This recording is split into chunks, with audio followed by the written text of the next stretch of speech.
करिए। मैं चंद्रजीत सिंह निक्कू, पूर्व पार्षद, जिला उपाध्यक्ष, सहारनपुर जिला कांग्रेस कमेटी। जिस तरह से दिल्ली के जंतर मंतर पर छात्र छात्राओं की आवाज़ को कुचलने का काम सरकार द्वारा किया जा रहा है, लगातार उनका लाठीचार्ज किया गया, पथराव किया गया, सिर फोड़े गए, क्या देखते हैं इस विषय पर? क्या देखिए, ये अमानवीय व्यवहार दिल्ली पुलिस ने किया है।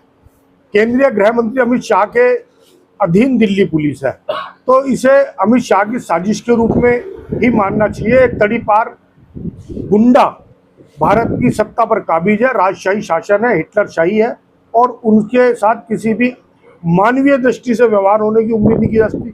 जिस प्रकार की कुछ वीडियोस सामने आ रहे हैं कि महिलाओं के अश्लील पार्ट पर पुलिस द्वारा डंडा डाला गया है या उनके साथ मारपीट हुई है, किसी का सिर फाड़ा गया है, और उन युवाओं का साहस ये बताता है कि भारत जाग चुका है, जैन जी जाग चुका है, और ये जो जागृति आई है ये नरेंद्र मोदी और अमित शाह को जेल पहुंचाने तक घर में नहीं बैठेंगे। ये सब लोग इस आंदोलन को जारी रखेंगे। जी सर, मैं योगेश दहिया, आम आदमी पार्टी सहारनपुर से।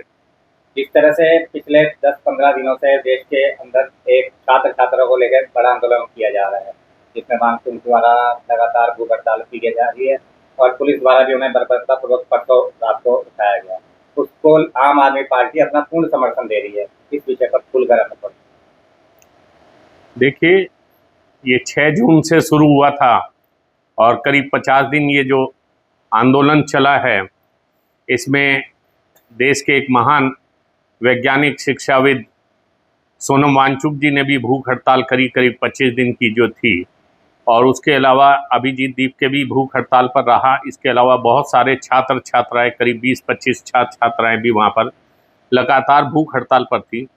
इसका मुख्य कारण देश की जो बेरोजगारी है, जो हमारी शिक्षा नीति खराब हुई है, और जिस तरह से हमारे देश में अब ये मंत्रियों का चलन हो गया है कि जिसको कुछ अपने विभाग के बारे में ना पता हो उसको वहाँ का मंत्री बना दिया जाता है। हालात तो ये हैं कि शिक्षा मंत्री को नीट का पेपर लीक होने से पहले ही नहीं, जो अब से पहले 100 से ज़्यादा परीक्षाओं के पेपर लीक हो गए थे, उन्हीं में इस्तीफा दे देना चाहिए था। लेकिन करोड़ों छात्र छात्राओं का भविष्य अंधकार में लाने के बाद भी जिस तरह से शिक्षा मंत्री से लेकर प्रधानमंत्री तक, गृह मंत्री तक ढीठ बने हुए हैं, और वो किसी तरह से भी अपने कानों पे जूं नहीं रेंग रही उन लोगों के, तो उसके लिए इस तरह का आंदोलन बहुत जरूरी आवश्यकता थी। अपना नाम? मेरा नाम फैसल सलमानी है। आज ये सीधी सीधी लोकतंत्र की हत्या है।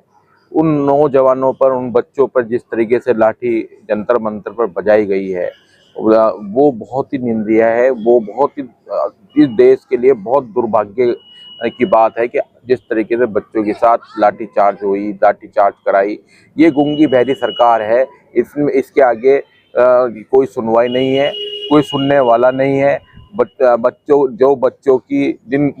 बच्चों ने अपनी आत्महत्या करी, उस सरकार ने, इस प्रधानमंत्री ने उनको श्रद्धांजलि तक भी नहीं दी लोकसभा के अंदर। जबकि लोकसभा के अंदर अगर जो देश के अंदर बड़ी घटना हो जाती है तो सबसे पहले लोकसभा के अंदर श्रद्धांजलि सभा होती है। इन्होंने उन बच्चों को श्रद्धांजलि भी देने का काम नहीं किया। ये गूंगी बहरी सरकार है और इसका पतन शुरू हो गया है। और इसका सबसे पहला कदम 2027 में माननीय मुख्यमंत्री अखिलेश यादव बनने जा रहे हैं और उसका शुरुआत उत्तर प्रदेश से होने जा रही है।